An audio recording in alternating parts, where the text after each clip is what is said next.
lighting up the darkness. Fear is scattered and my worry quits. Your strength is rising in my weakness. How could I deserve a love like this? You're breathing life into my battles. You speak your purpose and the panic ends. Your glory shining like the morning. How could I deserve a love like this? I'm trusting you, I'm laying down the lies. Open up my eyes, letting you change everything. When I give up, you give me life unknown. Now I'm not my own, letting you change everything. My heart has become your throne. Almighty, nothing comes close. My soul is safe within my Savior. There's no other love that's greater. My heart has become your throne. Almighty, nothing comes close. My soul is safe within my Savior. There's no other love that's greater.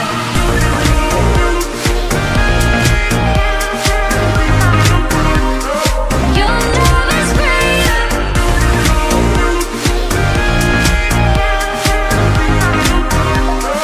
Your love is greater. Your love is lighting up the darkness. Fear is scattered and my worry quits. Your strength is rising in my weakness. How could I deserve a love like this? You're breathing life into my battles. You speak your purpose and the panic ends. Your glory shining like the morning. How could I deserve a love like this? How could I deserve a love like this? I'm trusting you, I'm laying down the lies. Open up my eyes, letting you change everything. When I give up, you give me life unknown. Now I'm not my own, letting you change everything. My heart has become your throne. Almighty, nothing comes close. My soul is safe within my Savior. There's no other love that's greater. My heart has become your throne. Almighty, nothing comes close. My soul is safe within my Savior. There's no other love that's greater.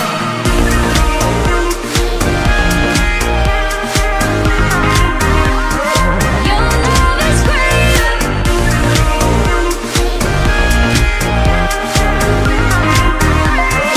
Your love is greater.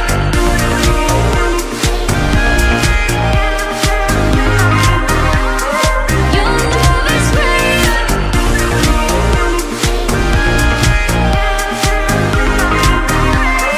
Your love is greater.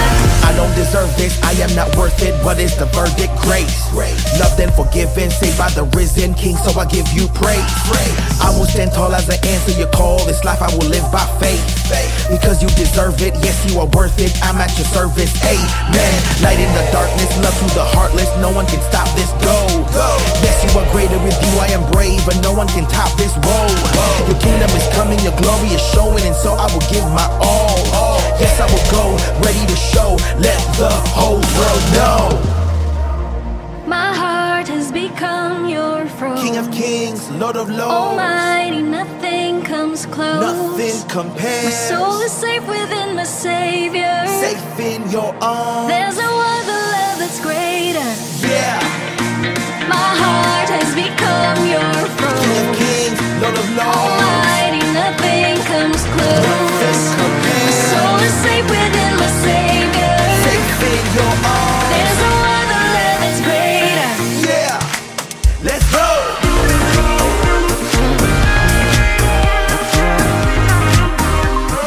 Your love is greater. Blessed Sunday, everyone. Thank you for joining our worship service. Just a gentle reminder, even those who are joining us online, don't treat yourself as a televiewer. You are a participant. You are in a worship service. One of the things that God has revealed to us during this time of pandemic is this, that His church knows no bound. Even the church right now is in your houses because the church is composed of people. Now, before we worship God, let us be reminded of Romans chapter 8, verse 28. And we know that for those who love God, all things work together for good, for those who are called according to His purpose. Maskin ano pasubong kabudlay ang aton ginaatubang tanan, we still have the reason to worship God because of His promise that kung ano man ang kabudlay kag hindi maayo nga sitwasyon subong, God has the power can turn all these adverse circumstances for our good. Amen. Let us pray. Father, we thank you that we can worship you today wherever we are because your presence knows no bound. You are everywhere. Ara kasubong upod sa amon Ginoo. You have promised that you will never leave us nor forsake us. Lord, we thank you that, Lord, we can experience right now being in your throne room. We can experience right now expressing our love for you through our worship to you, Lord. In Jesus' name, amen.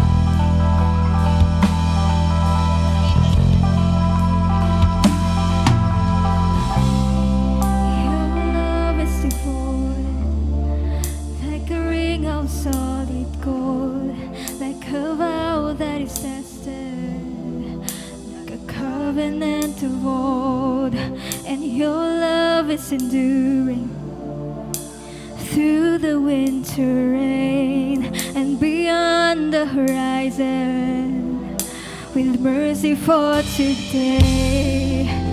Faithful you have been, and faithful you will be. You pledged yourself to me, and it's why I sing your praise will ever be on my lips. Ever be on my lips, your praise will ever be on my lips. Ever be on my lips, your praise will ever be on my lips. Ever be on my lips, your praise will ever be on my lips. Ever be on my lips.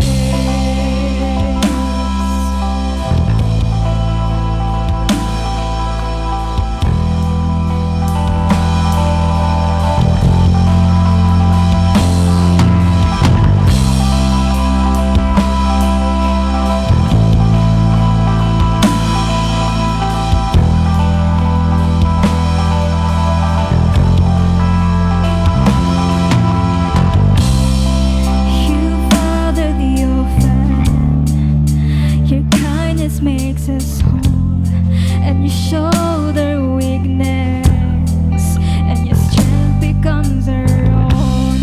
Now you're making me like you, clothing me in white, bringing beauty from ashes. For you will have your bride, free from all her guilt, and in need of all her shame.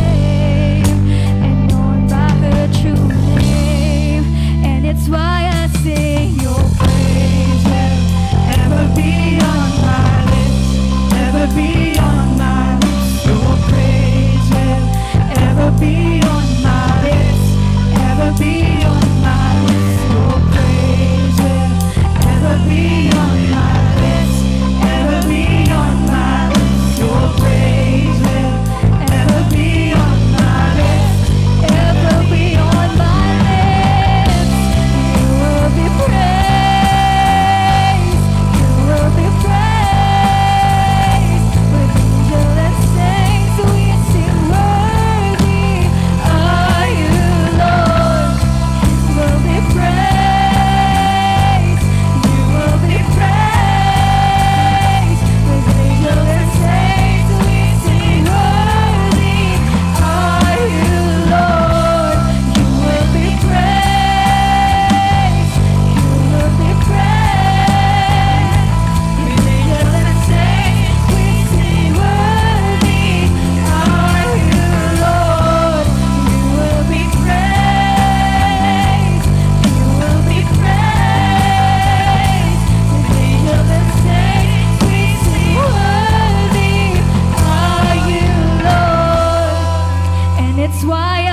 Your praise will ever be on my lips, ever be on my lips. Your praise will ever be on my lips, ever be on my lips. Your praise will ever be on my lips, ever be on my lips. Your praise will ever be on my lips, ever be on my lips.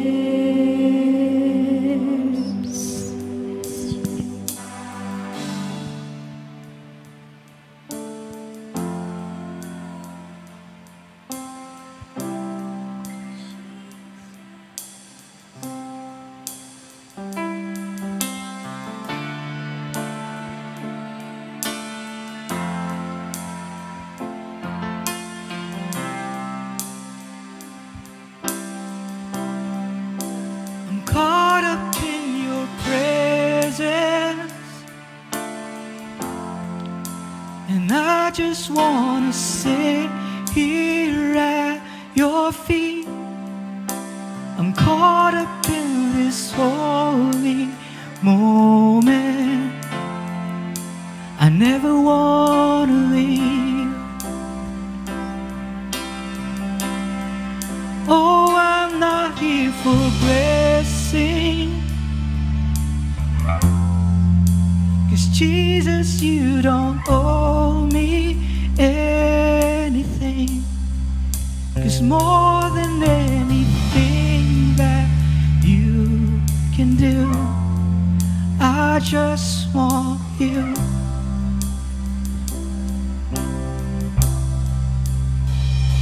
And I'm sorry when I've just gone through the motions. I'm sorry when I just sang another song. Take me back to where we started. I open up my heart to you.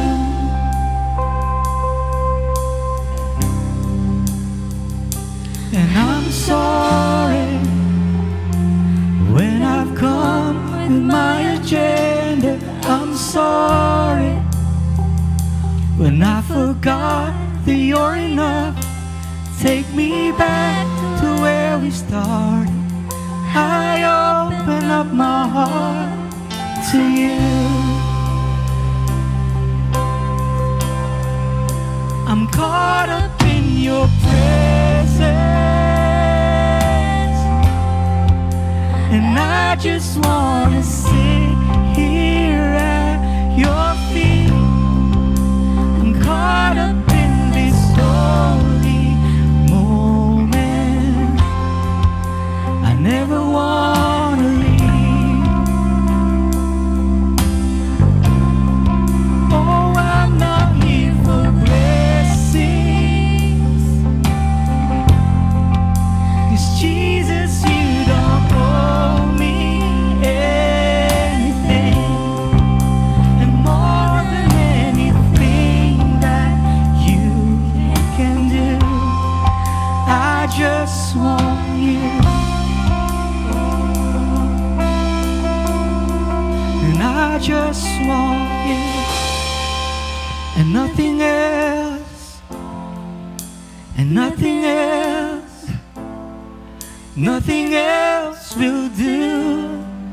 I just want you, and nothing else, and nothing else, nothing else will do. I just want you, and nothing else, and nothing else, nothing else will do. I just want you, and nothing else, and nothing else, nothing else will do. I'm caught up in your presence, Jesus, and I just wanna sit here at your feet. I'm caught up in this holy moment. I never wanna leave. Oh, I'm not here for blessing. Oh, 'cause Jesus, you don't know me anything, and more than anything that you can do, I just want you. I just want you.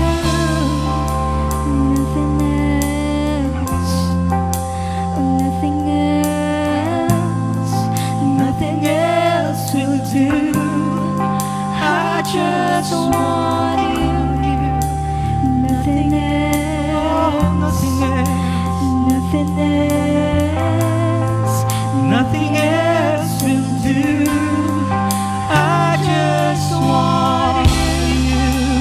nothing else, nothing else, Nothing else will do. I just want you.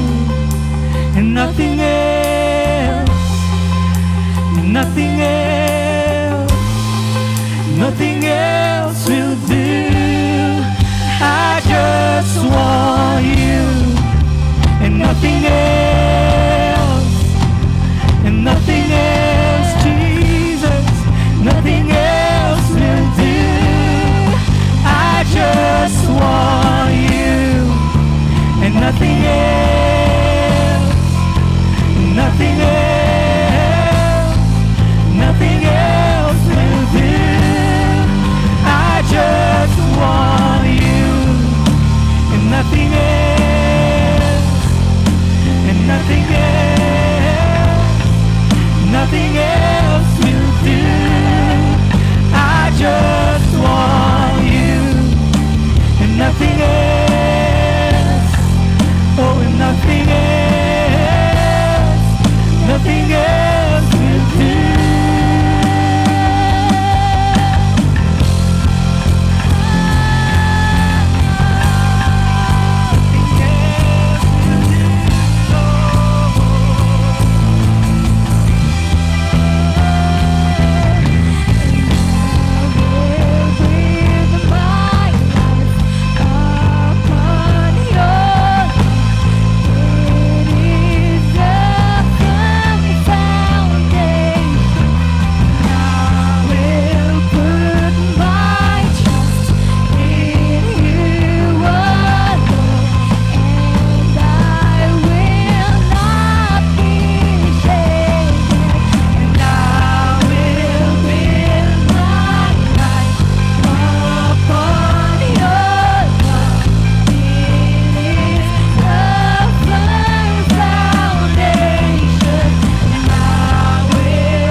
worthy of every song we could ever sing,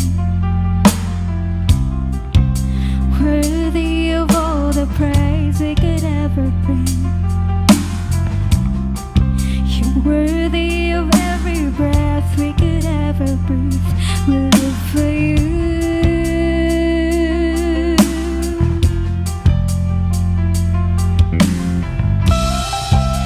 Jesus, the name above every other name.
church. Let's declare this.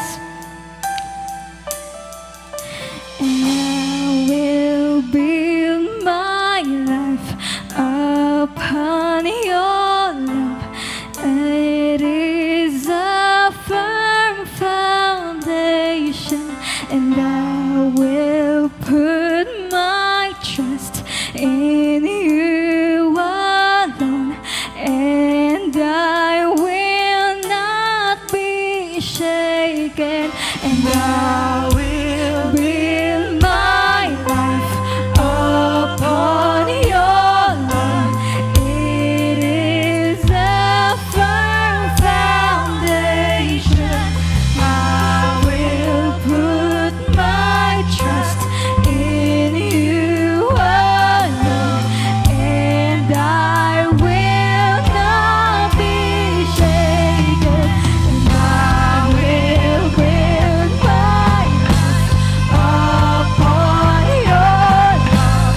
It is a firm foundation. I will put my trust in you alone, and I will not be shaken. Holy, there is no one like you. There is none beside you. Open up my eyes in wonder and show me who you are, and fill me with your heart and lead me in your love to those around me. Holy, there is no one like you. There is none beside you.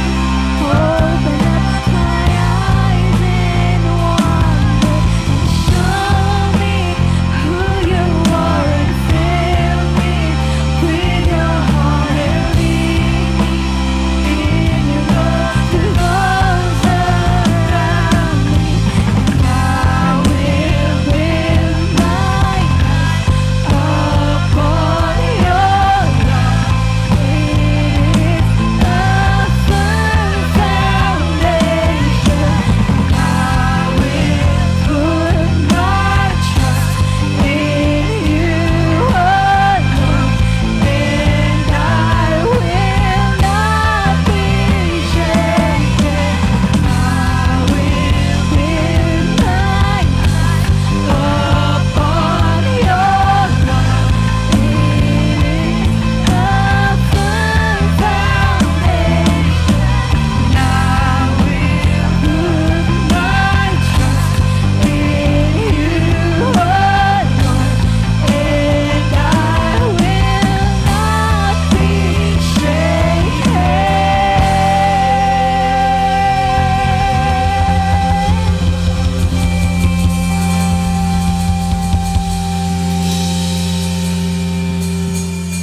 Father, we thank you for the assurance that we will not be shaken if we will put our trust in you. Lord, salamat gid Ginoo, because you are true to your word. Father, you will never lie. Thank you for that encouragement to all of us right now. Lord, salamat gid for ushering us into your presence, allowing us to enjoy your throne room, your very presence in a very special way. In Jesus' name, amen and amen. Thank you very much, worship team, for ushering us into the presence of God. Do you appreciate our worship team? Hallelujah. Thank God for their lives. Pero padayon ko lang ninyo panawagan kung may ara dira sa aton, no, mga kauturan naton, member of our church, Victory, nga gusto mag-join sang aton nga worship team, tukar o kung mapakanta, please just message and contact us. God's kingdom is advancing. Kadamo kita sang mga church planting endeavors going on and in the future. So kilanlan gid naton sang madamo pagid nga mga musicians kag mga singers. Thank you very much. As we continue to worship God through our giving, let us ponder upon Proverbs chapter 11 verse 24. One gives freely, yet grows all the richer. Another withholds what he should give, and only suffers want. Now the scripture is clear here that as we become generous, all the more, this is the way it is in the kingdom of God, we will become rich. Pero kung magbinagit gani kita, dito pa nga maga-experiensya kita sang kakulangan. So I would like to encourage everyone that we must be generous. We must give joyfully. And through my experience, kadamaan nga mga tao nga na-meet ko who are generous, they are happy and joyful people. Mga masinadyahon sila. Bangod kay wala sila libog, no, when it comes sa ilang wealth.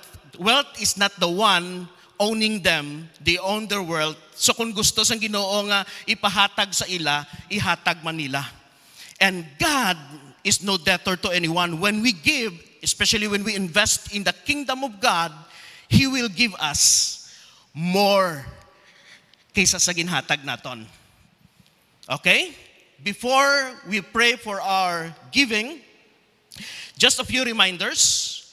If this is your first time to join us in our online giving, you are not obliged to give. However, if you would like to give, you may do so. If you would like to give online, please follow the link flashed on our screen. And if you are writing a check, please write it to Victory Christian Fellowship of Iloilo Incorporated. Now for our additional announcements, good news ni siya. Ang aton online youth service is every Friday na, every week na at 5 a.m. live stream via Every Nation Campus Iloilo FB page. And then our online campus prayer meeting every Thursday at 6 p.m. via Zoom and live stream via Every Nation Campus Iloilo FB page. And padayon ang good news naton, no? Ang mga church planting naton nagapadayon na, especially sa Gimaras naton. Ang aton nga Victory Gimaras will have a pre-launch sang aton nga church dito on the first Sunday of October. So mamangkot kita, how can we help? If you are from Gimaras, or if you have friends and relatives who are living in that area, please invite them. And I would like to encourage you to visit our Facebook page, Victory Gimaras Church Planting, and just message us there. And then, ongoing man ang aton nga church planting para sa Victory Antique. Now, upod ni siya ang panawagan nga we will birth this church in prayer. I would like to encourage everyone to please pray with us that we can complete the team and the church of the Lord there ma-plant gid in His own perfect time. Salamat gid. Let's pray for the tithes and offering.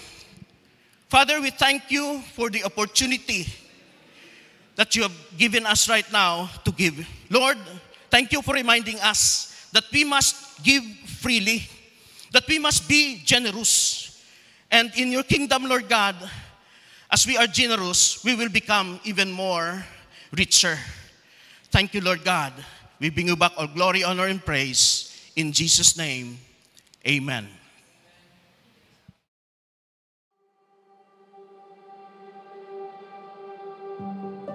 Nung namatay yung papa ko, I was only 7 years old back then. So, it's kind of hard kasi si mama is a housewife. And nung namatay si papa, he started work siya sa isang canning company.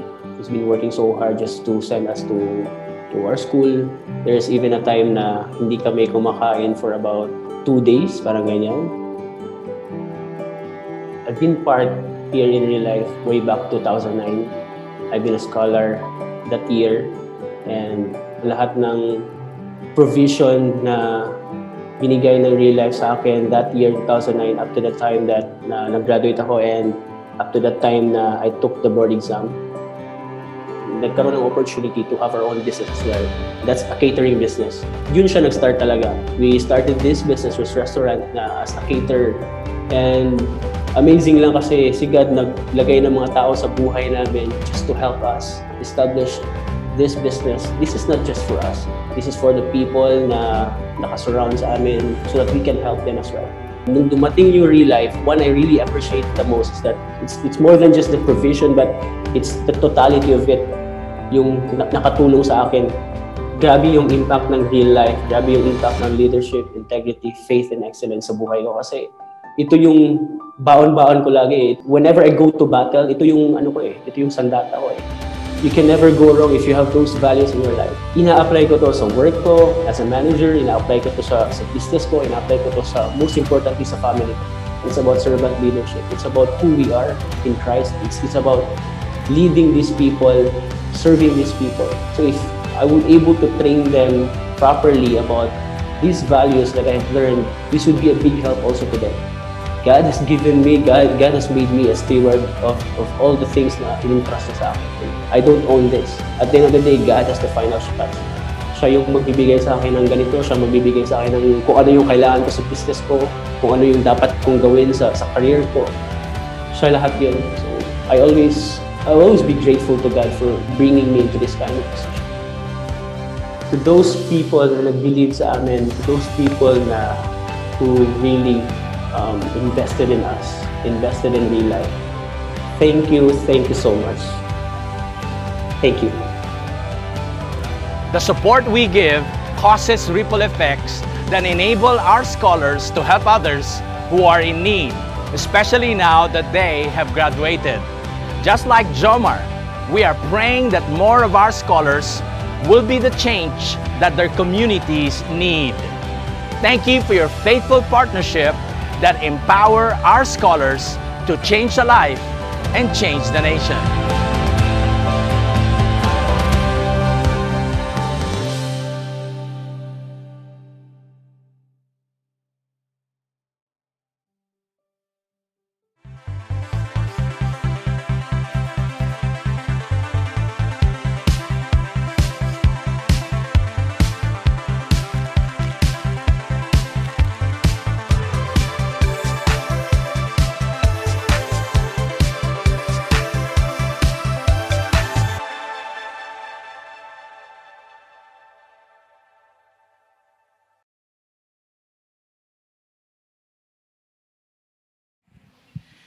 Blessed Sunday once again, everyone.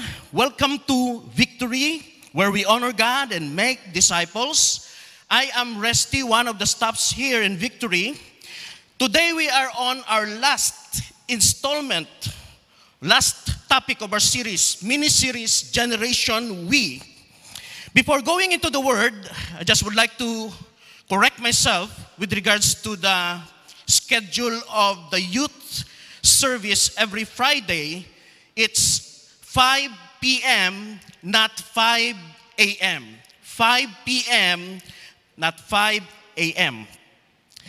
And in relation to the first video about Real Life, if you would like to know more about Real Life or would like to join God's mission, join us on our Real Life Talk via Zoom this September. Real Life Talk is a 60-minute event where we can learn more about real life, its vision, and we can support Real Life, how we can support Real Life and its scholars.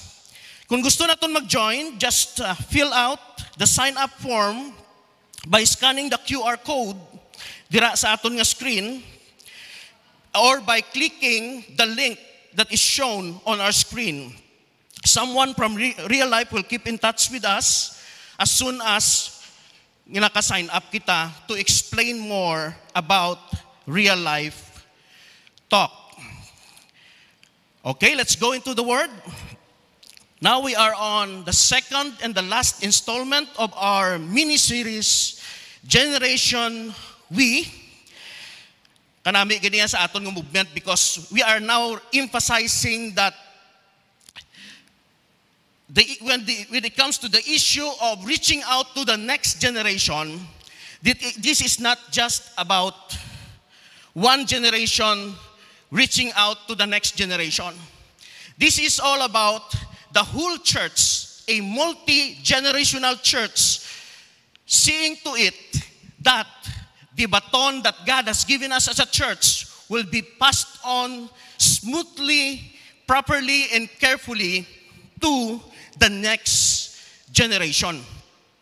Because it has been said before and several times, no, ginabatian ko rin, I will say it again, we are just a generation away from extinction. Kung hindi naton mapasa ang gin-entrust ni Lord sa aton nga baton to the next generation, this movement will become extinct. Amo na subong nga aton nga pagatunan. How can we carefully pass on the baton that God has entrusted to us to the next generation? Before that, let us pray. Father, we thank you for this opportunity to study and learn your word. Salamat Ginoo. Holy Spirit, we allow you to be with us right now. God, apart from you, we cannot do any good thing. Apart from you, we cannot understand your word. Bless us right now. Anoint your word right now to be clear, understandable, applicable to each and every one of us. Thank you, Holy Spirit, for preparing our hearts to be a fertile ground of your word. Salamat, Ginoo, that this word will not be snatched out by the enemy from our hearts and from our minds. This word, Lord God, will bear fruit, will grow and bear fruit in our lives. Holy Spirit, be with us all throughout this service. In Jesus' name, amen and amen. Our text for this topic is taken from 1 Timothy. We will start reading in verse 3 up to verse 14. Now we will start reading in verse 3. I thank God, whom I serve, as did my ancestors, with a clear conscience, as I remember you constantly in my prayers, night and day. Now, I just would like to paint the context of our scripture here right now. This is the second and the last letter of Paul to Timothy. At this time, Paul was in prison. This letter was written around 64 to 65 AD during the reign of Emperor Nero, one of the Roman emperors who was notorious in persecuting the Christians. Because as we all know in history, Roman emperors, they have this cult of emperor worship. They wanted to be worshipped. And cult worship is an abomination. It is idolatry unto Christians. And Christians would refuse at the time to worship Nero or to worship any emperor, living and alive. Amo ni siyang sitwasyon. Thus at this time, they were facing persecution. Amo ning kakatabo, some are being imprisoned, some are being thrown into sa arena nga ginapakaon sa mga mabangis nga mga kasapatan. Amo ning kakatabo subong sa ilang situation. Daw makarelate man kita kay Manti, ara man kita subong sa isa ka sitwasyon nga we don't know kung maapektuhan kita sang pandemic kani o kung hindi. We don't know kung malatnan kita o kung hindi. Sa ila to nga tiyempo, they don't know kung sila na ang next nga ihaboy kay ipakaon sa leon o kung sa mabagis nga mga kasapatan. This is the situation. In Paul at this time, this is his last letter, was actually encouraging Timothy to really pass on the baton to the next generation. And Timothy was so young at this time. In fact, in one of the scriptures that we can read there, Paul was encouraging Timothy not to look down, not to let anyone look down on him because he was young. Now, this is the reason why Paul was thankful to God. Because at this time, samtang buhi pa siya, he can see that Timothy is rising up. Paul was so happy that the next generation, as represented by Timothy, now has been established in the church. But Paul, as we can see here in the following scriptures, would not stop there. He kept on encouraging Timothy to reach out to the next generation after him. As I remember your tears, because maybe, most likely, the last meeting, physical meeting of Paul and Timothy, Paul was telling him that this could be my last meeting with you. I long to see you, that was his prayer, that I may be filled with joy again. So, malipay ako kung makit-anay kita liwat. Amo ni siya ang sitwasyon.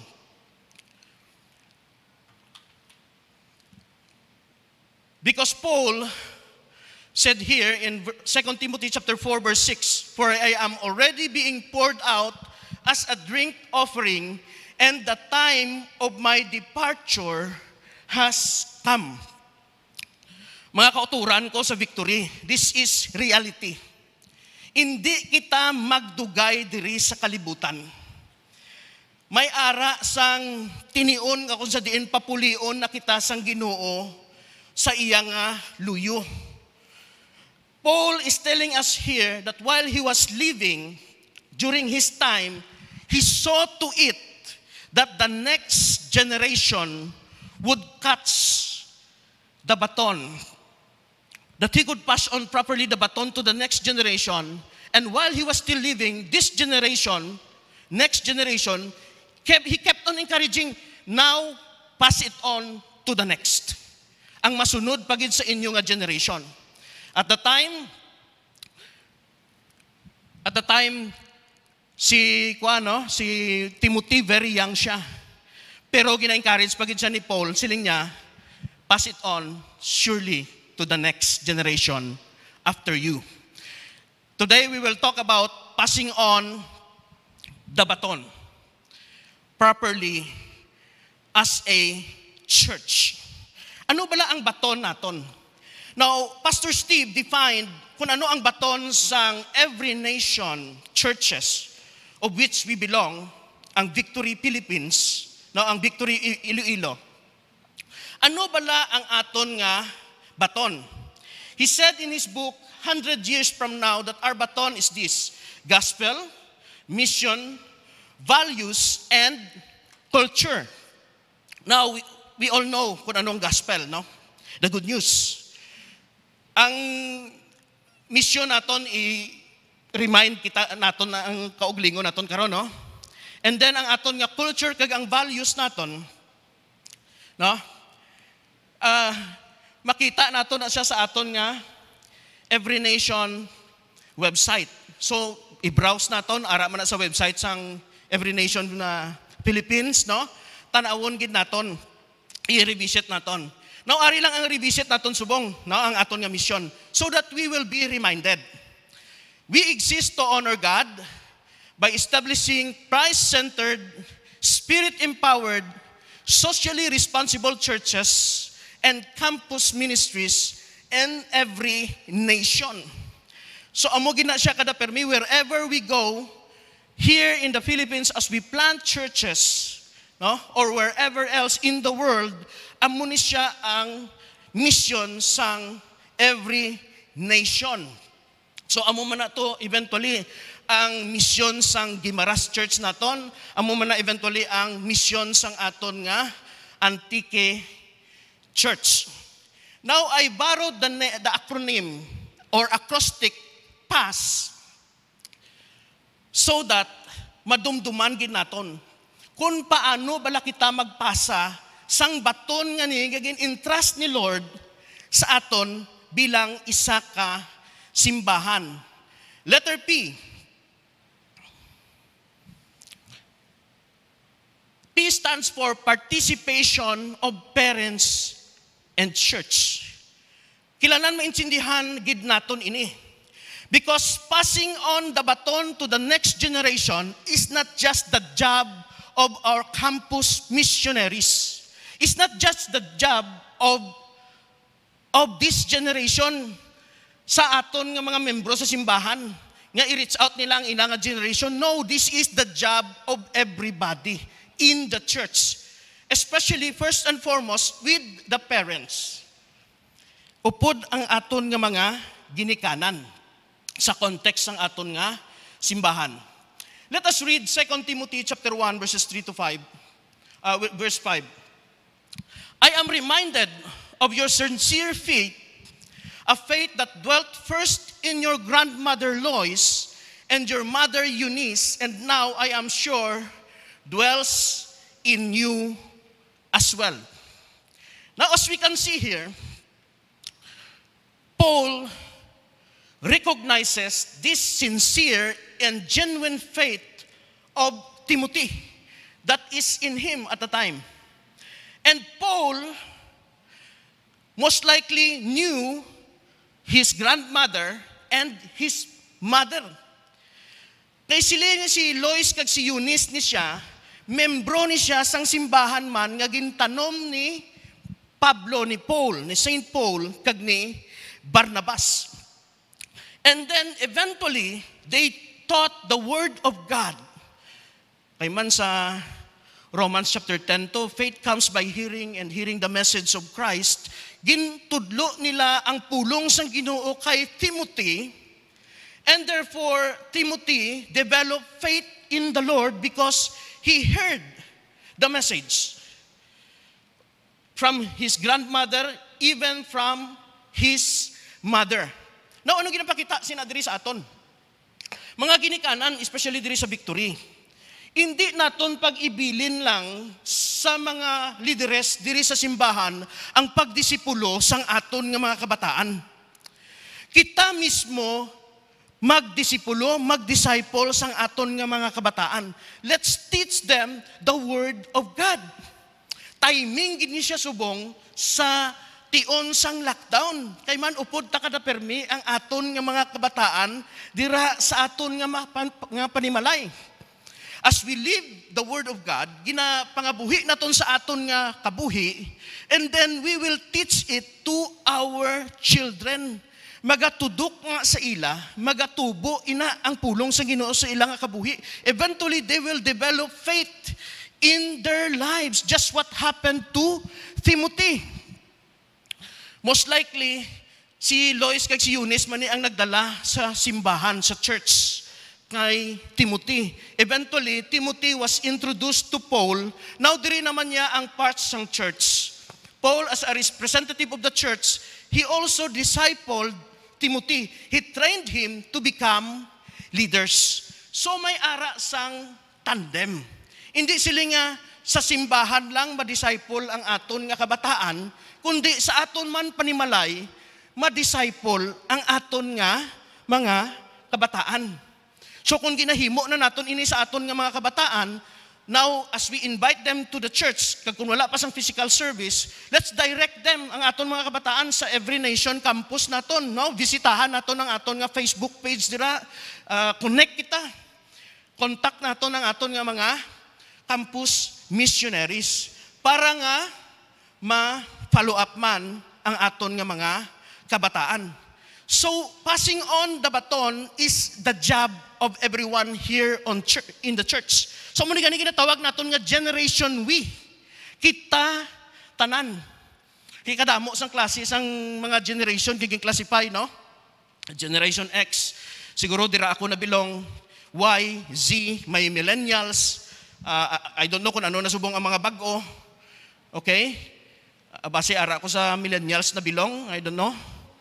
Base dira ako na bilong. Pero you know what? Ang pag-reach out sa next generation is not just the job of the youngest generation here in the church. It is the job of all the generations represented in the church. Bululigay kita tanan. No, basi masiling ang iban, hindi blares, di kinahambal nga, you attract who you are, what you are.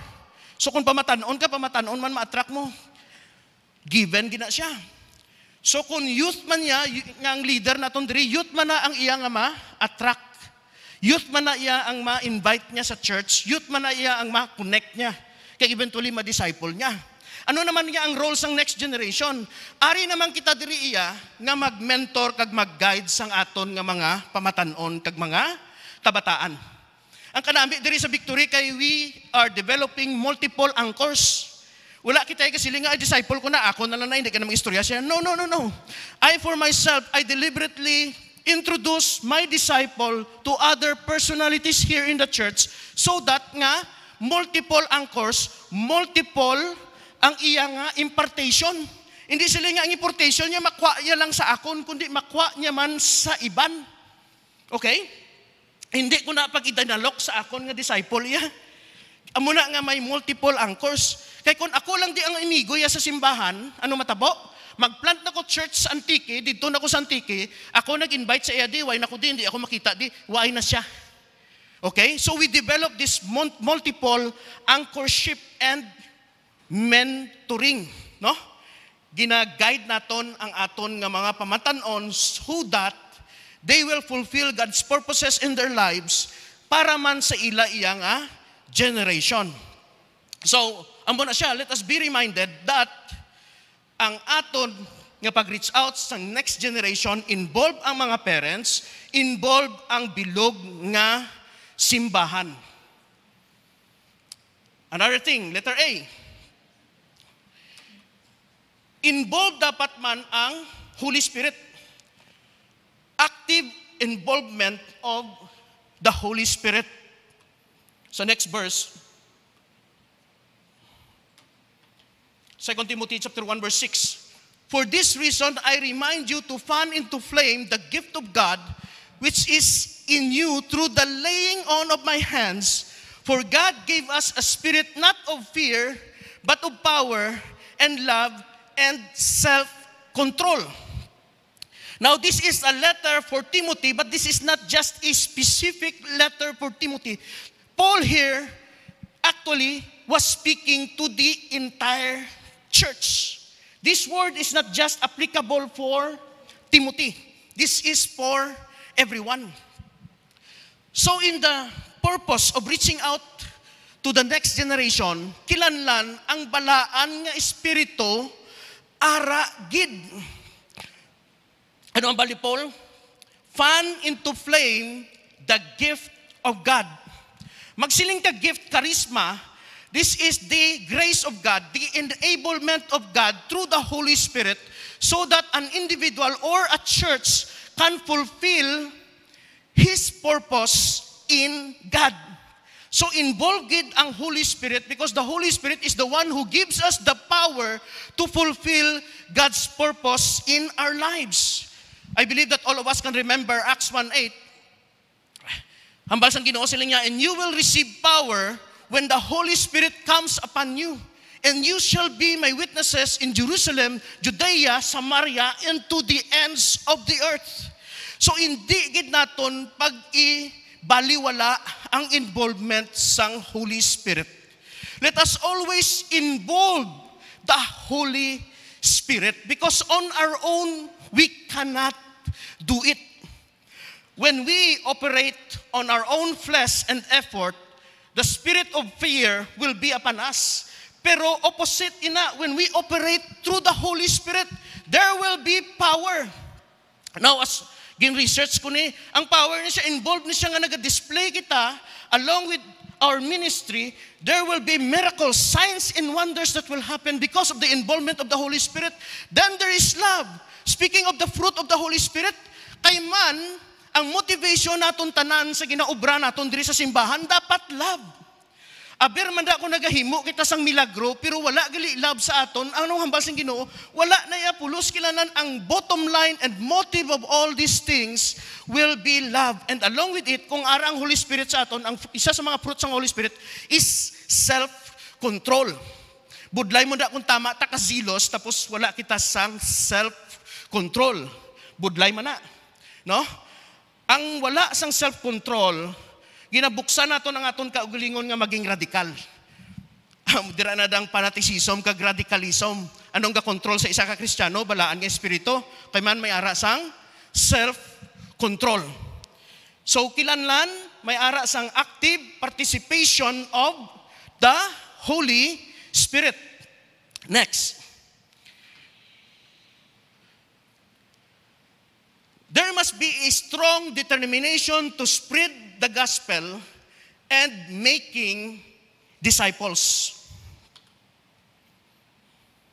Let's read the scripture.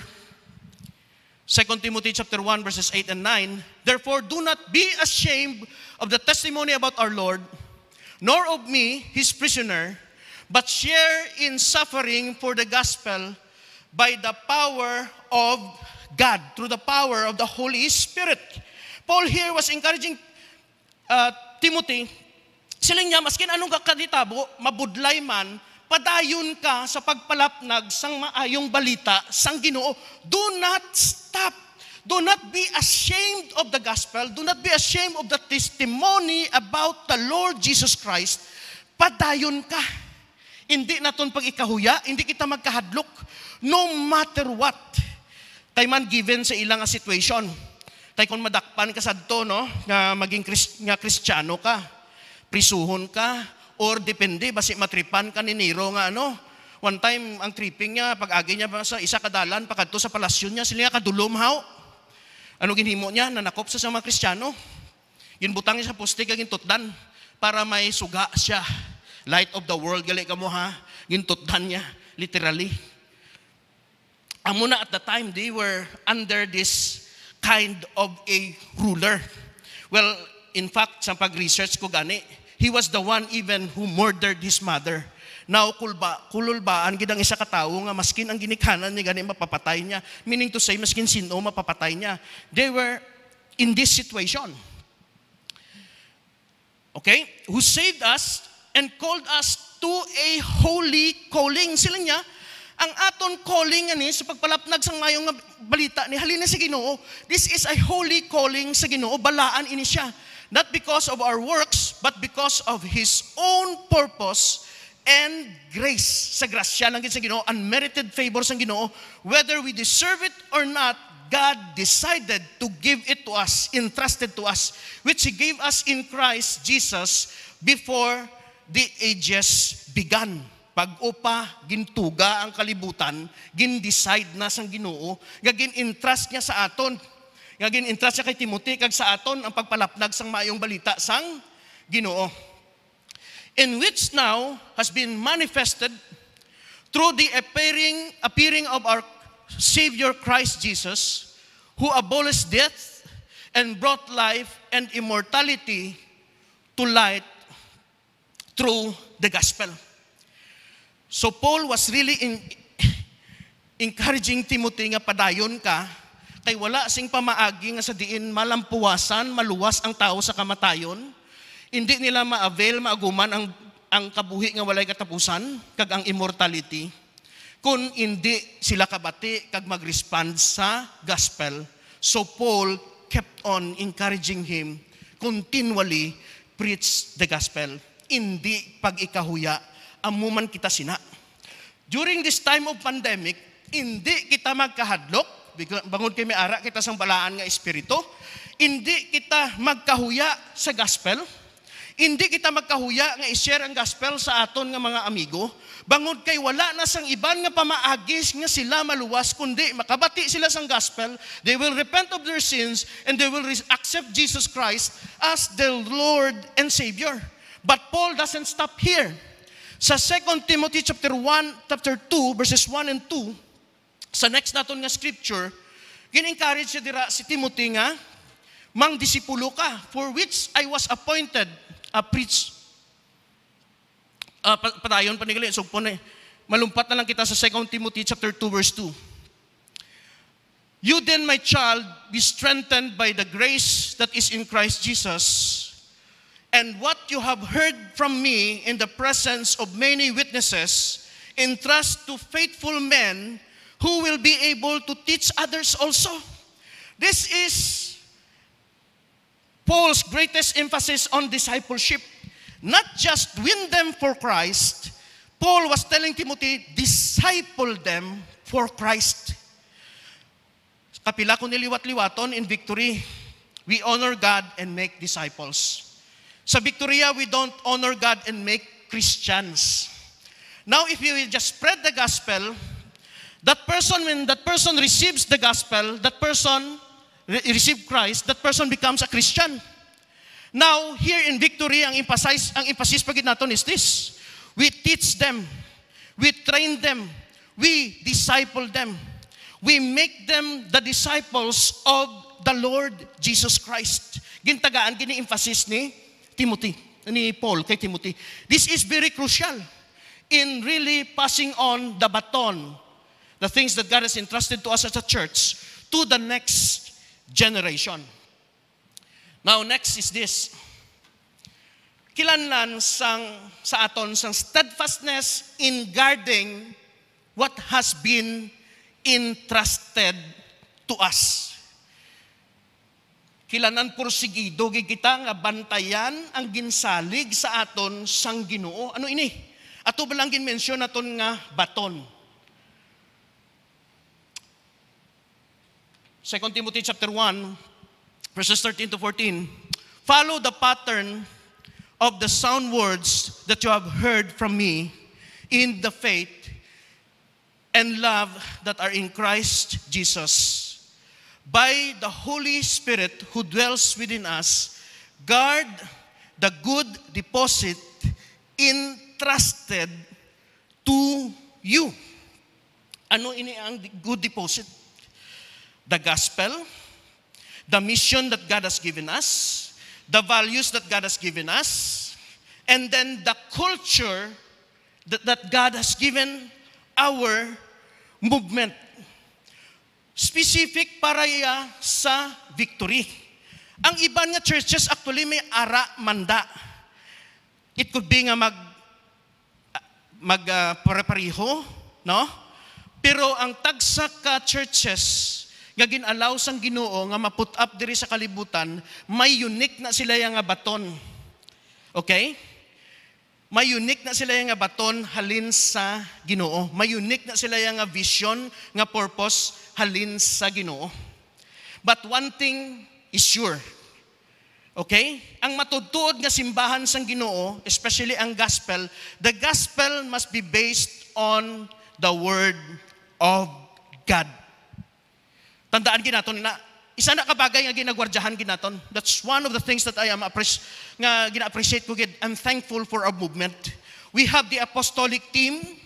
We have the best of the best people who are really studying the scriptures so that ang ginatudlo naton kagang aton nga gospel ga-adhere gid sa pulong sang Ginoo. Wala na naton iya ginadugangan ang gospel. Okay? Kaya ang gospel iya maluwas kita iya paagi sa pagbaton kay Kristo bilang personal nga manluluwas ka Ginoo. It's not about being part of the church. Kilanlanon man na siya. It's not about being baptized, okay? Because we are not saved by works, but by grace, through faith. Amo ina iya ang ginagwardyahan ginaton. Nga hindi kita mag-divert sa matudtuod nga gospel. Maayong balita sang Ginoo. And then the mission that God has given us, it is also based on the Word of God. And that really defines who we are and what we are called to do. So bantayan man naton. Okay? Bantayan gina naton. Hindi kita ya pwede nga one time pagkabugtaw naton, sige, iligbaton ko ning mission ginatag sang Ginoo. No, it must be agreed by the apostolic council. It must be agreed by the leaders of our movement. Hindi tayo pwede nga islanta na. Kay man, when it comes to mission, dira ang talaksan sang aton success. Dira kita sukton sang Ginoo. Okay? When we see Him face to face as a church, and even with our values and with our culture. Because values in culture, we see to it that it must be implemented. We see to it that we adhere to it, because values in culture, amo ni sila ang magabulig sa aton fulfill sang mission nga ginhatag sang Ginoo sa aton. And mind you, our values in culture are also based in the Word of God. So we must guard it. Bantayan gid naton. Kita nga ari pa diri subong, bantayan gid naton ini ang aton nga baton. Kag tapos pagpasa naton sa next generation sang aton nga baton, bantayan man naton nga hindi sila maglisa sa gin-entrust sa aton sang Ginoo nga pagaobrahon as a movement. And that's the way it is. So amo tong tagaan na kita sang mga insights ni Paul kung paano kita magpasa sang baton sa next generation as a church. Bululigay kita sina diri.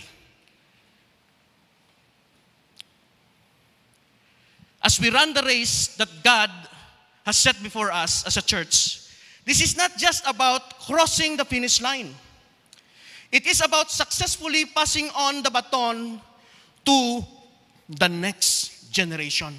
And we do this as a team, as a church. And when we are able to do this, we will be just like Paul, who can say this before we go to the presence of God, before he nga kwaon niya kita. Sa next slide naton. 2 Timothy chapter 4 verse 7, I have fought the good fight. I have finished the race. I have kept the faith. In context, si Paul yagakwan sila nga, I am happy to depart this world and be in the presence of God. I have fulfilled what God has entrusted to me. I have finished the race. I have passed on the baton successfully. I have kept the faith. This is my prayer for each and every one of us. Kay man wala manggid sa aton diri sa kalibutan nga magadugay. Wala sa aton diri nga magdugay na. Ang life expectancy subong sang tao nagagamay kag naganubo nagid, no? Kung ano man kalaba kalipot o kung kalaba sang aton kabuhi, let us make our lives count. As a church, let us all together as a team pass on the baton successfully to the next generation para maging pareho kita kay Paul. And Paul added this in verse 8, siling niya, henceforth there is laid up for me the crown of righteousness, which the Lord, the righteous judge, will award to me on that day, and not only to me, but also to all who have loved His appearing. There is a reward if we have done the purposes of God in our lives, in our generation. Amo ina ang promise sang Ginoo sa aton tanan. As a church, as a team, generation we are all involved in this. Amen? Let us pray. Father, we thank you for your word. Thank you, Father, that this word, Lord God, will not be forgotten. We will be able to share it to others and discuss it, especially sa amon nga mga victory groups, Lord, so that we will see to it as a team, as a church, we will be able to successfully pass on the baton to the next generation. Thank you, Lord God, for this word. Thank you, Father, for you have called us for such a time as this, as a church, to see to it that our next generation will be reached out. Salamat kay Ginoo. Dalayawon ka kay Ginoo sa ginapanghimo mo sa tagsa-tagsa namon kakabuhi. kag sa amon nga simbahan. Just receive this blessing right now. May the Lord bless you and keep you. May the Lord make His face shine upon you, be gracious upon you, and grant you His peace, both now and forevermore. In Jesus' name, amen and amen. Thank you for joining us today. Continue to honor God and make disciples.